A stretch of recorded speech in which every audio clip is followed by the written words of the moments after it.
Oh man, it's Friday, boys. Friday!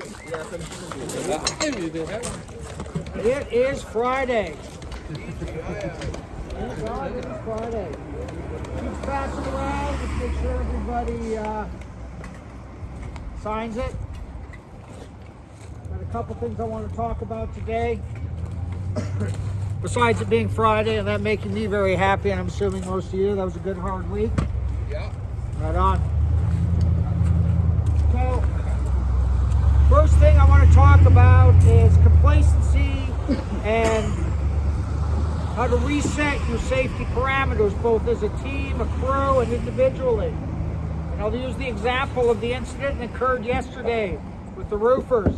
I don't know if some of you saw it, so it was pretty amazingly visually interesting. They had a flash over fire where they basically got their torch too close to the glue, and the wind blew a different way, and the fumes ignited, creating a giant, spectacular fireball. They immediately responded, put it out. Good job on them. They had like 6 large fire extinguishers on hand. So, but how did it get to that point, right? How did it get to the point where that's going to happen, right? It got there because they let their safety parameters, right? Fire, glue, should be here, right? Through complacency, day after day, shift after shift, job after job, right? Okay? So we all have safe work procedures, safe work processes. We all get the, if we're doing well, every week your foreman's reading you a toolbox talking about those specific technical things, right? But as we repeat tasks day after day, week after week, we round those edges, we take those shortcuts, right? So the near miss that happened to yesterday was a reminder to that crew to reset their safety parameters. Glue goes here, fire goes here, right? So within your own work, where are you cutting corners? Where are you rounding corners? Where are you taking those shortcuts, right? That lead to near misses, that lead to accidents, right? Where are you doing that? Didn't bother to check my Fall Pro this morning, let's say, right? Was fine yesterday. Maybe it wasn't. Maybe the welder welded above it. And like Christina caught earlier this week, burned the Fall Pro rope, right? What are the chances you're going to fall? Not very good. Not very much on a day, right? But did you check your Fall Pro rope, right? So when you get a near miss, let's look at, and let's use today as an opportunity to take a look at our crew safety, our crew work safety parameters, and importantly, our personal safety parameters, and ask, where are we rounding those corners? Where's the glue? Where's the fire getting close to the glue, right? And that's how we don't have those near misses. They turn into incidents. They turn into accidents. They turn into injuries, and God forbid, fatalities. So, each and every one of you, as your crew, right, your team, as your work team with your lead hand, as your work team with your foreman, ask yourself that today. Where are we cutting corners, right? And reset back to your safe work practices and procedures, right? Don't cut those corners. Don't take those risks. Let's reset our safety parameters, right? So that's topic 1. That goes for me too, when I cut corners, right? Everybody, foreman, lead hands, tradesman, first day apprentice, last day on the job, gonna retire tomorrow, right? Does anybody have any questions or comments around that?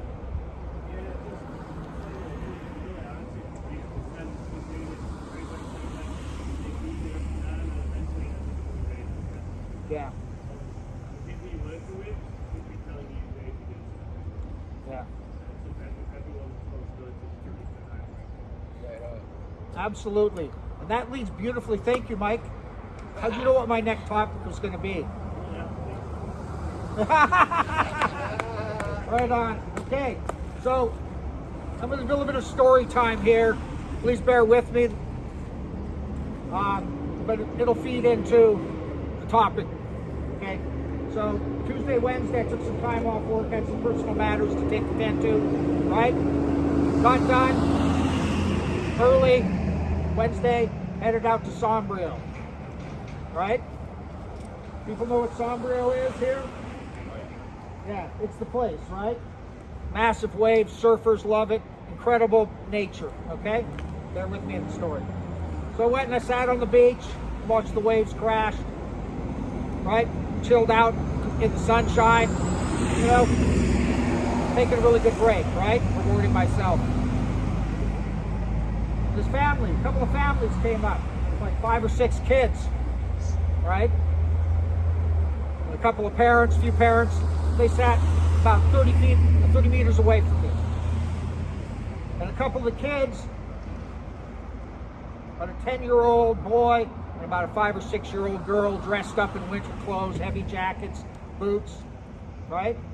They started going and fucking with the surf, right? Like running into the waves, playing, you know, chase the wave, right? So anybody that knows Sombrio knows that there's a massive fucking undertow there.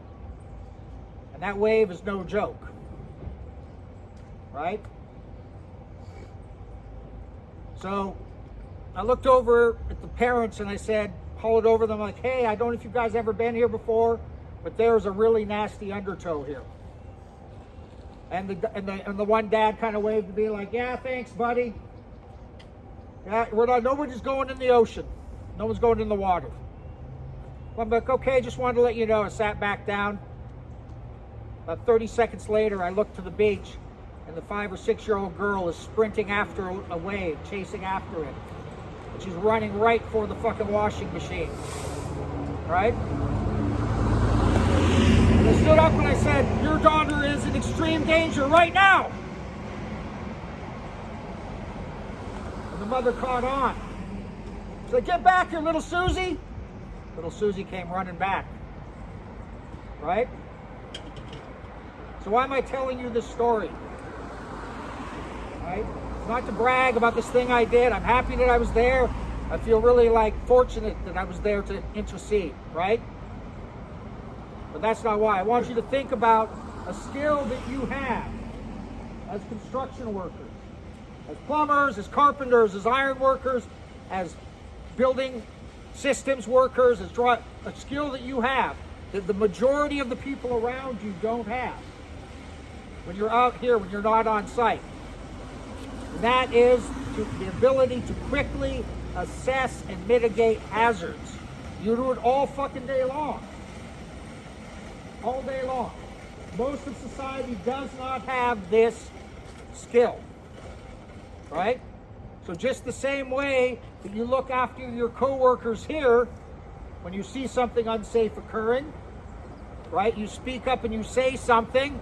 Hey, buddy, watch your head. No, you don't, right? Overhead, load overhead, right? All those things that you do here every day. You have the skill and ability to take that knowledge into your community, to your home, and into the general community around you. Right? So take that safety home. And that doesn't mean be a Kent or a Karen. Right? But you know, when you're sitting at home and you look across and that 68-year-old neighbor of yours is climbing up onto his roof and the ladder is haphazard and he's struggling, you don't whip out your phone to film it for fucking World Star YouTube. No. You go. Yeah, you don't do that. We got enough douchebags on the planet, right? You don't need them more, right? Don't be that person. Right? You don't need to be a Kent or a Karen. It's not like you're doing your own FLHA before you head up, you know, to work. Right? But you have a knowledge and ability and a skill around safety and hazard assessment that you can use here to protect your coworkers, to have a successful, accident-free job, as well as taking it home into your community. So I don't know if you realize that, but you have that game. So put it to use here and put it to use outside in the world, because you never know when you see a little girl running towards a wave and you intercede, you change somebody's life for the positive forever, right?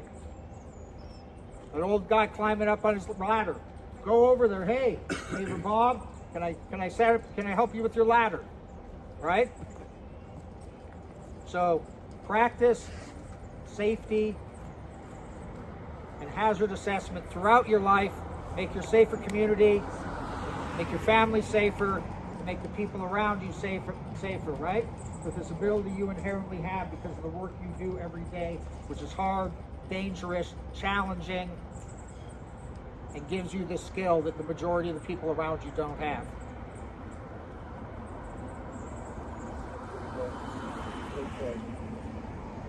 Thanks for listening, guys. Appreciate that. Right on. Right? We're all capable men and women. Right? We're all strong. We all got a good work ethic. Right?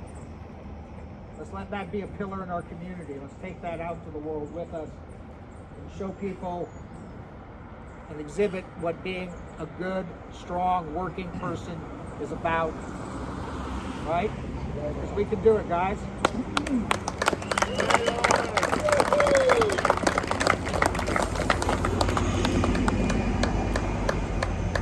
Okay. Go around. Anybody's welcome to add in a thought or comment. Workers or foremen or lead hands. This is the gray, like if you hear the end of honking, it's because something's walking under a load. So look up for each other. If you hear honking, yell it out. Heads up, walking under a load. Absolutely. Hey, I read this article, and it says that people that yell have better cardio. Right? There was a UFC champion I was reading about. Anyways, he's always screaming and yelling, and he's just like in his last fight for the belt, he just had like the craziest cardio ever, right? And they said scientifically, one of the reasons he has that crazy cardio is because he's screaming and yelling all the time. So if you yell, "Hands up!" right? You're gonna release some energy, feel better after yelling, and you're gonna have better cardio and better lung function. Scientifically proven. I like it. That's a good one, buddy. That's Right a good on, one. yes. Good line, I man. know what you mean. I know what you mean. I'm married to an Italian woman. Josh, do you have somebody like that? Okay. Right on. You're good? Anybody else going around? Mike? Cannon? Good? Oh shit, I guess I did all the talking. Everybody signed in? You gotta help your neighbor if he's a dickhead or what? Maybe he won't be a dickhead if you help him.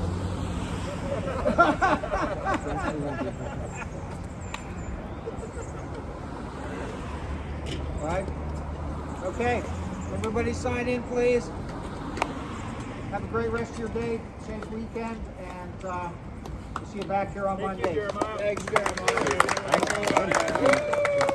Josh had just put, like, you guys don't tell me how you get out of it. So I put him